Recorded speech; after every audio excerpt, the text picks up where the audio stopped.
Eh bien, bonjour, bonsoir comme on dit. Il est exactement 20 heures passées.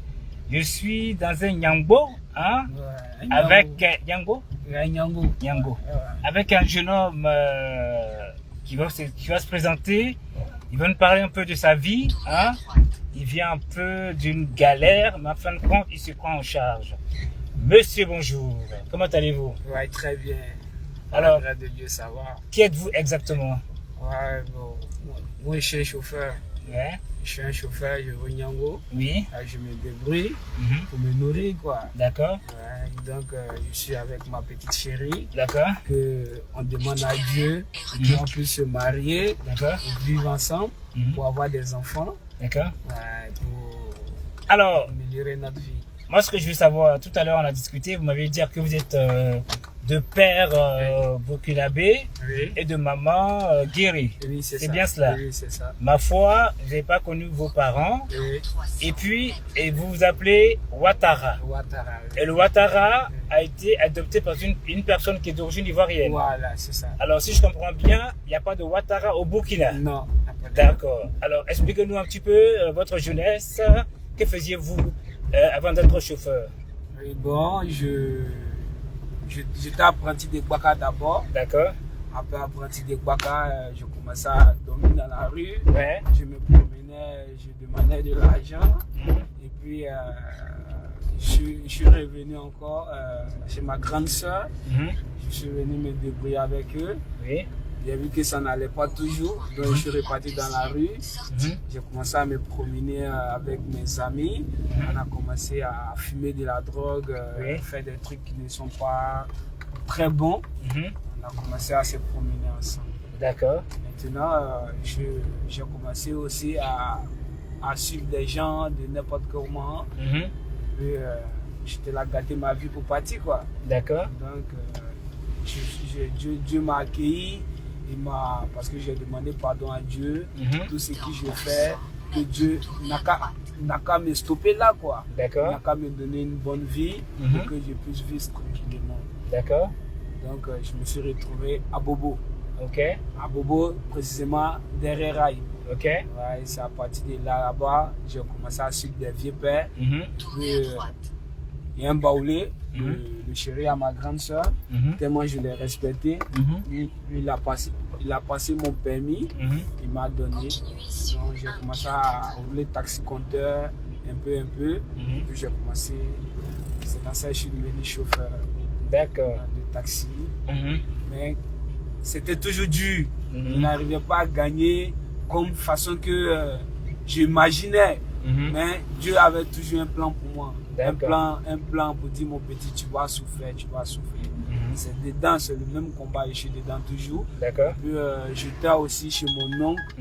Mon oncle qui m'a hébergé. Oui. Bon, c'est chez l'homme, on ne peut pas trop durer. Mais effectivement. Voilà, donc toi, il faut chercher pour toi. Donc je me suis collé à un ami qui avait sa petite maison.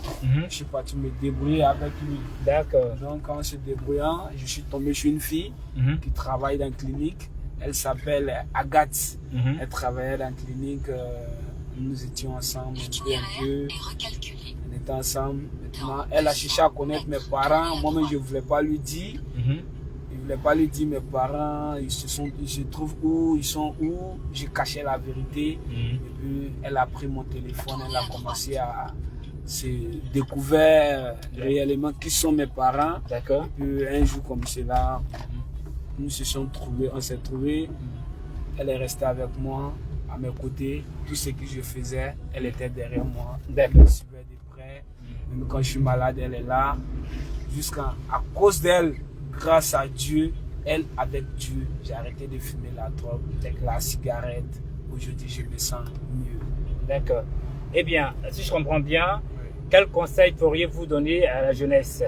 Donc, tout ce que je peux dire à la jeunesse, comme toi d'ailleurs, tout ce que vous pouvez faire dans votre vie, être sérieux en soi-même. C'est-à-dire, quand tu fais quelque chose, toi tu sais que c'est pas bon, ne le fais pas. Parce que ça te conduit directement à la mort. Parce que tes amis vont pas te dire. Mais le jour où tu vas sentir que tu es seul, c'est là que tu vas voir que tu n'as pas d'amis. Donc, si tu as une femme que tu sais qu'elle te respecte en toutes circonstances, tout ce que tu fais dans la vie, si tu sais que tu la mérites, elle te mérite, restez ensemble. N'écoute pas des amis parce qu'aujourd'hui, de notre jour, quand tu n'as rien, tu n'es rien. Quand tu penses à faire quelque chose, celui qui t'applaudit, que tu sais que réellement il aime ton affaire, tu marches avec lui. Mais celui qui doute de toi, qui te donne pas une idée pour avancer, éloigne-toi de lui. Il faut le jeter au fait. Il faut le jeter parce que c'est pas un bon ami. D'accord. C'est un ami qu'on ne peut pas considérer. Quel âge avez-vous comme ça pour avoir cette expérience-là? Vous avez quel âge? Moi? Oui. Bon, j'ai 35 ans. Oh, on dirait pas, hein? Tu es bien jeune. Hein? Ouais, c'est ça. Donc, si je comprends bien, l'expérience de la vie t'a fait comprendre la vie, au fait. Oui, c'est ça. D'accord. En tout cas, moi, je suis assez content. Parce que, voilà, on se connaît pas. Oui. Ben, là, peut-être que j'ai dit que je m'appelais tant. Ben, vous avez dit, ah, ben, tiens. Voilà. Bon, cher ami, je vous souhaite... Nous sommes arrivés là? Non, parlez d'abord. Ah, d'accord. Nous sommes arrivés. Ah non, moi, j'habite pas là, moi. Hein. Non, c'est ça. Non, c'est pas là. Non, comme vous parlez là. Ah, d'accord. Ah, ben, donc, je veux dire, en fin de compte, ça me fait plaisir d'avoir un jeune homme comme vous, qui a la persévérance, qui sait d'où il vient. Et donc, aujourd'hui, vous étiez dans du noir, oui. Aujourd'hui vous êtes à la lumière. Oui, c'est ça. Petit à petit, vous allez grandir. C'est ça. En tout cas, moi, je suis content, étant donné que c'est un jeune Ivoirien qui s'exprime ainsi, qui est assez débrouillard, ça fait plaisir. Maintenant, vous, sincèrement, et ce que j'ai envie de faire comprendre, comment vous trouvez la Côte d'Ivoire, en fait? Oui, la Côte d'Ivoire, c'est un pays de bénédiction. Oui. C'est un pays, même si tu quittes ici, tu vas dans un autre pays, c'est pas les mêmes manières de réfléchir, quoi. D'accord. Parce que la Côte d'Ivoire, c'est un pays, moi, je me sens mieux. D'accord. Alors, ça fait combien de temps vous conduisez, au fait? Bon, moi, ça me fait 15 ans, en tout cas. 15 ans? Oui. Alors, donc, si je comprends bien, ça tombe bien. Oui. Comment vous comparez la Côte d'Ivoire et la Côte d'Ivoire d'hier? Est-ce que les routes étaient aussi bien goudronnées? Est-ce qu'il y avait un temps de développement comme ça depuis 15 ans, étant donné que vous étiez chauffeur? Est-ce que vous circulez bien à l'époque? Non, je ne circulais pas bien parce que la Côte d'Ivoire, c'était pas une Côte d'Ivoire que nous on pensait que ça allait devenir. D'accord. Mais grâce à le président de la République, M. Alassane Dramane Ouattara, son excellence, en tout cas, il nous a montré l'image. Malgré qu'on n'est pas encore arrivé à Paris, mais on sent que réellement, on veut atteindre à ce niveau-là. D'accord. Donc, je le remercie. D'accord. Là où il a enlevé cette idée, que Dieu remplace ça, que Dieu le donne longue vie et la sagesse toujours. Donc, en grosso modo, ça vous aide à gagner plus, puisque vous pouvez faire plus de courses dans la journée. D'accord. Ah, mais ça fait plaisir. Alors, moi, sincèrement, je sais que vous n'êtes pas un politicien, ok? Mais il y a une question que je failli vous poser, elle m'a échappé. Et la question m'a échappé, franchement, m'a échappé. Elle était vachement intéressante. Comme j'étais en train de vous écouter, elle m'a échappé. Mais voilà, ce que j'ai envie de faire comprendre, et la Côte d'Ivoire évolue. Vous nous dites que c'est comme si c'était l'Europe. C'est bien cela? Oui, c'est ça. Voilà, qu'est-ce qui vous fait dire cela? C'est parce que ce que tu n'as jamais vu avant que tu vois maintenant, c'est très étonnant. D'accord. Tu vois, parce qu'il y a eu un changement.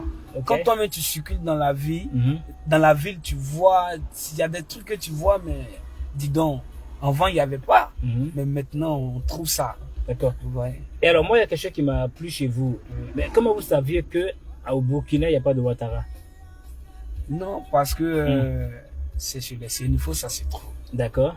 Ça, c'est en Côte d'Ivoire, c'est moi, je sais. D'accord. Celui qui m'a élevé aussi il est Ouattara. D'accord. Donc, c'est le nom qu'ils m'ont été portés, que je suis Ouattara. Ah, d'accord. Donc, en grosso modo, les gens font croire que le président Ouattara est burkinabé. Oui, c'est ça. Parce que, donc, apparemment, il n'y a pas de Ouattara au Burkina. Oui, d'accord. Ok. Je voulais répondre? Non. Eh bien. Eh bien, merci. Et voilà, j'ai vu un jeune homme, un Yango. C'est la 5e Yango que je prends. Et toute personne dit des choses sympas vis-à-vis de la Côte d'Ivoire, qu'il circule bien, ça se passe bien. Alors donc maintenant, moi, ça me fait comprendre à les personnes qui ne comprennent pas que le président Ouattara ivoirien, ils disent que c'est un Burkinabé. Donc, ce mot est banni. Ça n'existe pas un Ouattara au Burkina. Donc, sur ce, merci à vous tous. On continue le chemin. Vous allez me déposer d'où j'habite. Ok? Alors, merci bien. Au revoir. C'est un jeune homme assez brave qui voudrait parler de sa vie privée qui m'a beaucoup touché. Comme je sais que dans la vie, il faut se battre pour s'en sortir, c'est un battant. Voilà, vous voyez, c'est un chauffeur de derrière rail. Moi, j'étais à Yopougon chez ma soeur. Donc voilà, j'ai fait ma commande. Il me dépose quelque part à Cocody. Je ne dirai pas où je suis. À Cocody quelque part. Au plaisir, au revoir. Merci. Ça vous va? Oui, ça vous va. Dans le mot de fin? Ouais, ok. Donc, tous les frères, que Dieu vous protège, qu'il vous donne longue vie, la sagesse et la santé, pour que vous pouvez persévérer.